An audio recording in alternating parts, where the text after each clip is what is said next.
Vice ganda kagad na pinuntahan at binati ng mga kaibigan matapos ang contract signing.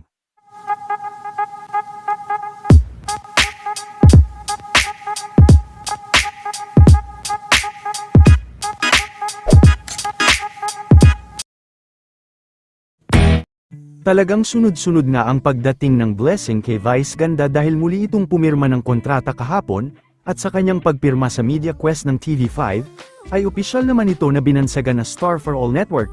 Present din sa pagpirma ni Vice Ganda si Sir Manny Pangilinan, kaagad din naman na pinuntahan si Vice ng kanyang mga kaibigan sa bahay nito para batiin. Ayan! Ano ba kayo? Congrats! Congrats to the Queen of All Networks! Yes, siya talaga. Oh, Diyos ko. Ano ba kayo? Halika na. I love you, congrats, Meme. Paano? Natalo ko ngayon. Samantala double din ang celebration kahapon dahil birthday ni Kalad Karen na kaibigan ni Vice.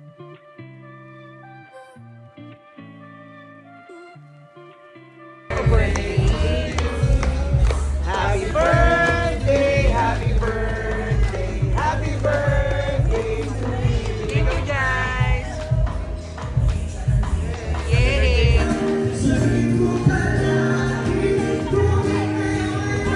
And I just want to say thank you very much for your trust, for believing in me, for believing that I can offer something to your group, and mas masusubok ko pa kung ano pa yung mga kaya kong ibigay. At maraming salamat po sa inyong tiwala at sa inyong tiyaga, dahil hindi naman nangyari overnight itong partnership na to. So, thank you very much, and I hope I will be able to make myself and everyone who is behind this partnership really very proud.